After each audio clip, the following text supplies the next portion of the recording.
Bienvenue à tous et à toutes une fois de plus sur ma chaîne YouTube. C'est avec beaucoup de plaisir que cette semaine encore je vous retrouve pour qu'on puisse débattre d'un sujet, une question qui est revenue souvent beaucoup de fois, et je me suis dit une fois pour toutes je vais y répondre.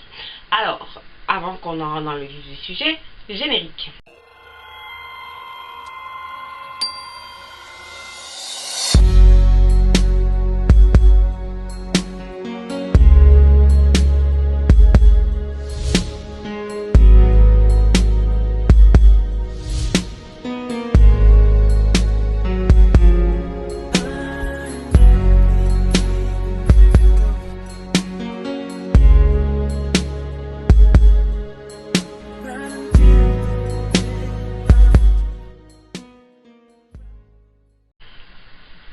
Donc, si tu es là, c'est parce que effectivement tu voulais savoir, comme tu as pu le voir dans le titre. Aujourd'hui, on va vraiment rentrer dans le vif du sujet du parrainage.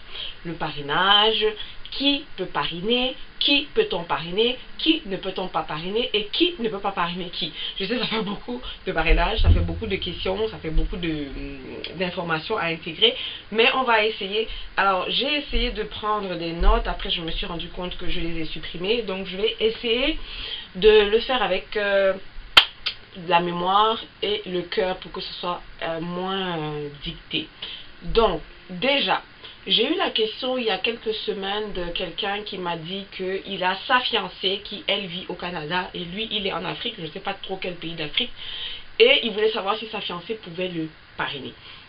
Pardon. Alors, ce matin, sur ma chaîne, sur ma page Instagram Immigration, j'ai posté un Reels pour en fait parler un peu du parrainage des fiancés.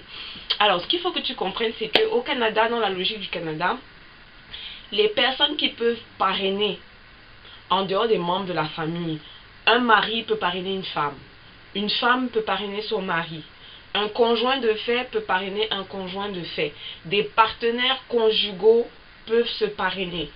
Dans partenaires conjugaux, ce sont des personnes qui sont dans une relation de couple, mais ne peuvent pas vivre ensemble pour X ou Y raisons, souvent des raisons géographiques. Par exemple, moi je suis en couple, mon copain, mon partenaire conjugal, il est au Cameroun, moi je suis au Canada, il ne peut pas venir au Canada peut-être parce que des raisons politiques, des raisons financières, bref, quelque chose qui fait que physiquement, il n'est pas capable d'être avec toi. C'est un partenaire conjugal. Donc, tu peux parrainer quelqu'un si vous êtes considéré comme des partenaires conjugaux. Tu peux aussi parrainer quelqu'un si vous êtes considéré comme des conjoints de fait. Conjoints de fait, c'est ce que nous, au Cameroun et en Afrique en général, on appelle le concubinage.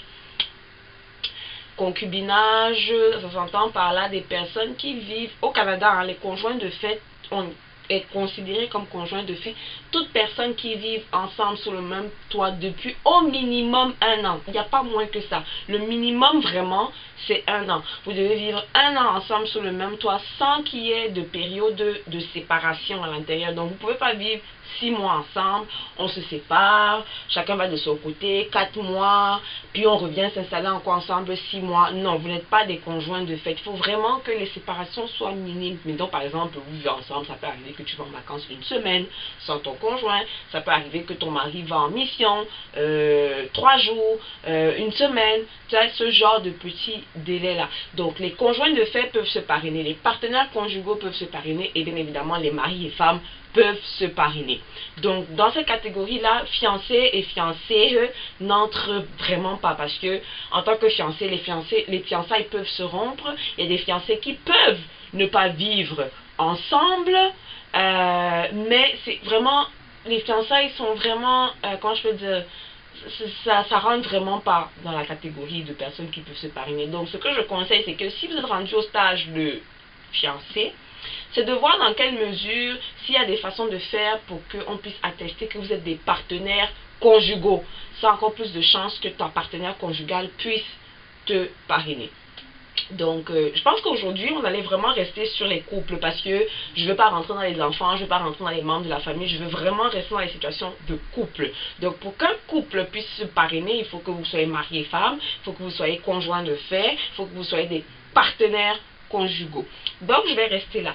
Si cette vidéo t'a plu et que tu veux en savoir plus, que tu as plus de questions, je t'invite à me les poser en commentaire, à venir me suivre sur Instagram, Immigré Canada 2.0, me poser tes questions. Il me fera un plaisir de te répondre. Si cette vidéo t'a plu aussi, je t'invite à la liker, à la partager, à t'activer à ma chaîne, à activer la cloche de notification et on se retrouve bientôt pour une prochaine vidéo.